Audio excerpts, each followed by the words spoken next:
नमस्कार, मैं अनामिका आप सभी का हार्दिक अभिनंदन और स्वागत करती हूँ। आज मैं बात करूँगी कि कलयुग का आगमन धरती पर कैसे हुआ। कहा जाता है कि हम जिस युग में रह रहे हैं उसका नाम कलयुग है। यहाँ पाप, संताप, दुख, रोग इस सब की अधिकता है। तो जानते हैं कि कलयुग का आगमन आखिर कैसे हुआ।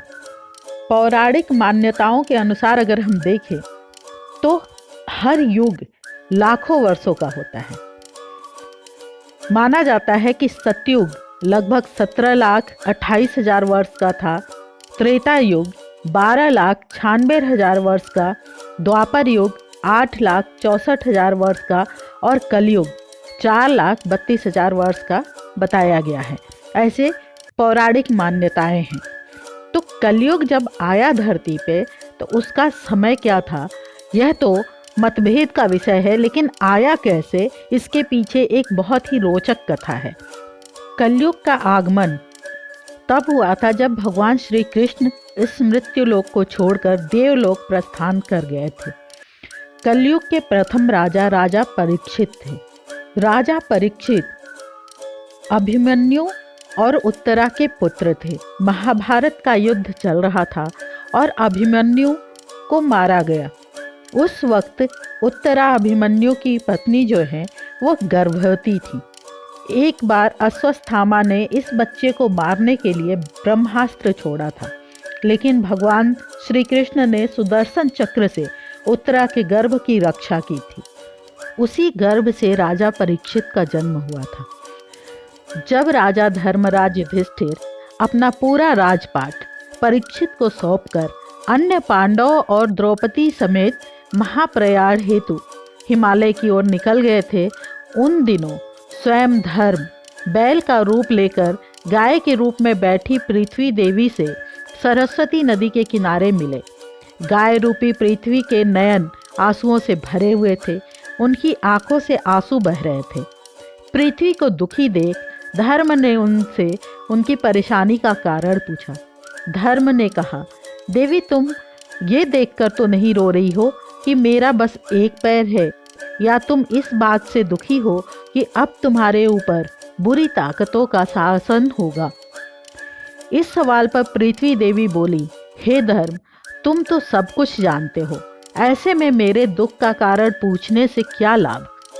सत्य, पवित्रता, दया, क्षमा, संतोष, त्याग, शास्त्र विचार, ज्ञान, वैराग्य, शौर्य, तेज, ऐश्वर्य, कांति, कौशल, स्वतंत्रता, निर्भीकता, कोमलता, धैर्य, साहस, ये सारे गुण भगवान श्री कृष्ण के स्वधाम जाने की वजह से कलयुग ने मुझ पर कब्जा कर लिया और सारे गुण नष्ट कर दिए। पहले भगवान कृष्ण के चरण मुझ पर पड़ते थे, जिसकी वजह से मैं खुद को सौभाग्यशाली मानती थी, परंतु अब ऐसा नहीं है। अब मेरा सौभाग्य समाप्त हो गया है। धर्म और पृथ्वी आपस में बात कर ही रहे थे कि इतने में असुर रूपी कलयुग वहां आ पहुंचा और धर्म रूपी बैल और गाय रूपी पृथ्वी को मारने लगा। राजा परीक्षित वहां से गुजर रहे थे। जब उन्होंने यह दृश्य अपनी आंखों से देखा, कलयुग पर बहुत क्रोधित हुए। अपने धनुष पर बाण रखते हुए राजा परीक्षित ने कलयुग से कहा, दुष्ट पापी, तू कौन है? इस निरीह गाय तथा बैल को क्यों सता रहा है? तू महान अपराधी है। तेरा अपराध क्षमा योग्य नहीं, तेरा वध निश्चित है। राजा परीक्षित ने बैल के स्वरूप में धर्म और गाय के स्वरूप में पृथ्वी देवी को पहचान लिया। परीक्षित राजा ने उनसे कहा, हे वृषभ, आप धर्म के मर्म को भली भांति जानते हैं, इसलिए आप किसी के विषय में गलत न कहते हुए अपने ऊपर अत्याचार सह रहे हैं और इस कलयुग रूपी पापी का नाम भी नहीं बता रहे हैं। धर्म सतयुग में आपके तप, पवित्रता, दया और सत्य 4 चरण थे।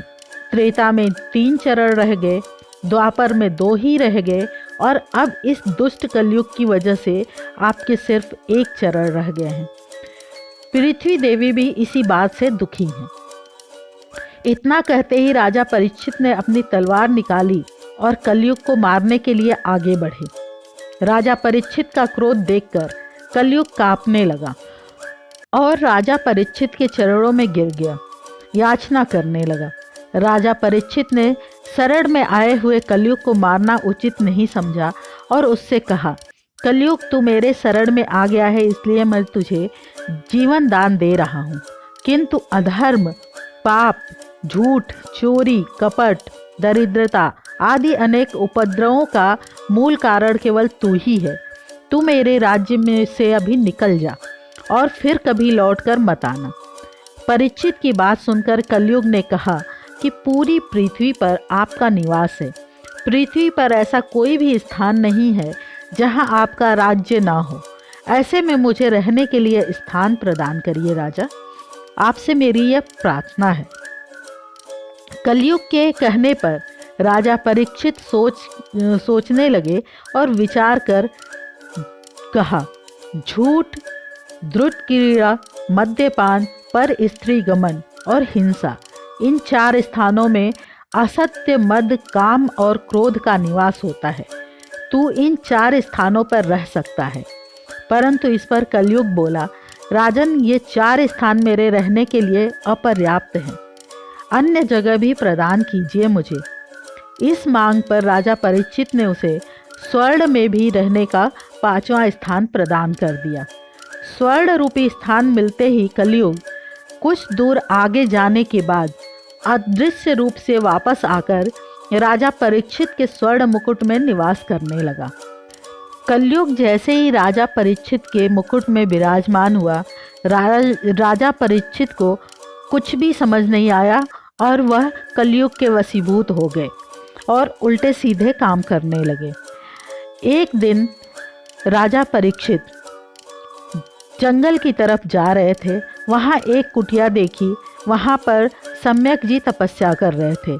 अब राजा परीक्षित को न जाने क्या सूझा, उन्होंने मरे हुए सांप को सम्यक जी के गले में डाल दिया।